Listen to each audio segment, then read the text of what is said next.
Hey guys, it's like 10 o'clock at night here. Madeline and I were sitting down going through our routine and kind of getting some things done and just figuring it, doing some research for some more videos coming up, that sort of thing. And I came across this article and I thought, well, I better get this done so I can get this posted first thing in the morning. So I don't realize y'all are seeing this Saturday morning. This article posted like 30 minutes ago. And I apologize. I'm not sure if this hat will work with the green screen. So if you see a weird floating head or something like that, or we just leave the green screen up, that's why.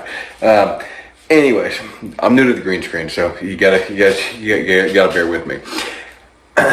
What this article came from the Olympian, and what they're talking about is a shortage of snowplow drivers and how big of an issue this creates.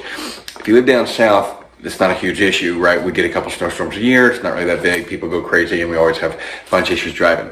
You live up north, the snowplow drivers shut down. Everything shuts down. So when you have issues where they can't get diesel in or whatever to run the plowing equipment, it creates a whole big problem with that. There's a number of reasons for this issue on what's going on. The state transportation departments are saying it's from a lack of snowplow drivers because the competition with the workforce. We've got record low numbers of people wanting to go back to work. So the unemployment rate. We've got an aging workforce in that industry as well. And then they say increased demand for diesel mechanics, CDL drivers, and other industries causing those shortages.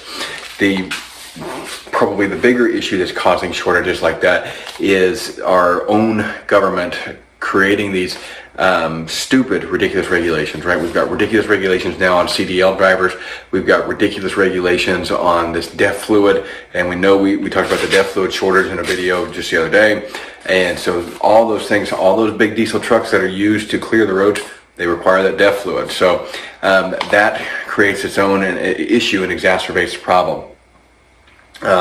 We've got this kind of competition in the market created from the whole, can't say it because we'll get demonetized, but the big viral scenario has created some issues.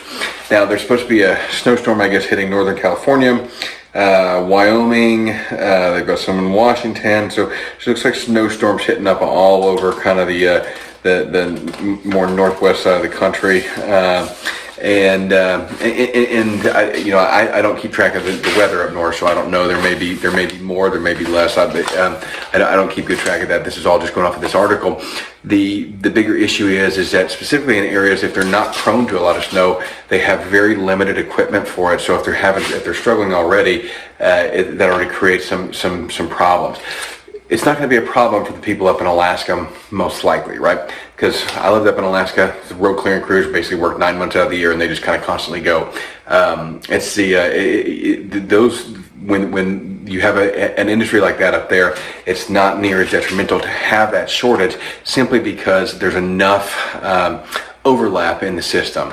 They have enough old vehicles that the DEF fluid doesn't matter. They have enough drivers there that a few shortages is not going to stop it. Yeah, it may slow it down. It may create some issues as far as it may take you longer to get these back roads cleared. But on a pragmatic standpoint, you're not going to be stuck in your house for 3 days, most likely, right? We all know that those scenarios do exist and those things do happen, and they do happen up there. But on a general snowstorm, this issue is going to slow them down, but it's not going to completely stop them and derail them. Where it's going to become an issue is those areas that have minimal snow, but enough snow to have clearing, and they can't get anybody in there to work those trucks. They don't have regular city contracts because they don't have anybody. They don't have any reason to, because they don't have enough snow. That's where we're going to see these issues kind of get exacerbated and compounded. We're going to see these issues coming where we're having trouble getting shipping in there, getting the supply chain in there, getting that DEF fluid in there. Anywhere where the state has reached on top of any federal oversight to regulate some of this crap into oblivion, and so you guys know what states I'm talking about. I'm talking about states like California and New York, where they overregulate everything. States that have a little bit more freedom, not going to be probably such an issue, but it still is going to catch up to you.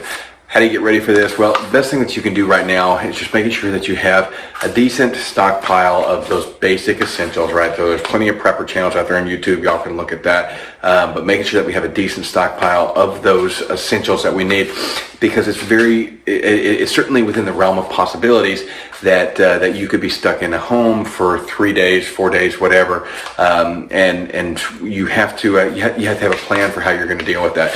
Now is obviously the time to go out and buy that generator if you haven't already done so, because the generator's not going to be on sale after those hit, right? We lost power here for 9 days when the hurricane came through about a year ago, and it was a year or two ago. I think it was last year. Anyways, when that came through, you couldn't get a generator. You could drive anywhere within 4 hours completely out of generators. And luckily, we already had one, so ours wasn't a huge deal. We had a decent amount of fuel on hand for it. So for us, we were ready for it. But there's a lot of people that really struggled. And if you have those life-saving meds like insulin that I believe requires refrigeration. I'm not diabetic, so don't quote me on that. But I believe insulin requires refrigeration. I don't think there's any substitute for it. You have to have a plan for that. And if you don't have refrigeration for 3 or 4 days. Now, I realize insulin, obviously if it's a snowstorm, you just throw it outside. But the point being is that we have things that we can't go without, and we need to make sure that we're preparing for that and having some semblance of some preparation. I'm not telling you to go out and get 35 years worth of food for 5 people. What I'm saying is just have enough to get through these situations. And you don't know how long that's going to be. We were hoping our power would be restored in 3 days. It took us 9 days, I think. 13, it was 9 or 13, I don't remember now, before we got power back. I think it was 9. So it was a pretty decent power outage, and had we not been prepared, it would have been a lot more difficult. Now, luckily, this was just a localized power outage, so it didn't cause us to have any type, nobody was having big issues, but we did have some looting and stuff like that going on here, but I don't believe anybody died from the power outage. But we did have looting and stuff like that going on as people were trying to get the equipment. So take the time now, get a little bit prepared, especially if you live in an area that gets some snow. But even if you don't, there's a decent argument that you might be more prone to it because you have no ability to clear those roads. And just realize that this is real. If I'm 100% wrong on this, guess what? All you did was buy some food that you're going to end up eating. You bought some gas that you're going to end up using, and you bought a generator that you'll be thankful to have, and you'll probably use. We use ours to death. So anyways, guys, I'm going to let you go with that. I just want to get this out to you. We got more videos. Mainly and I are shooting videos all day tomorrow. Well, I guess it'll be today when you guys see this, because I think I'm going to post this in the morning. But anyways, I just wanted to touch base with you guys real quick on this, and get this information out to you. Thanks for watching.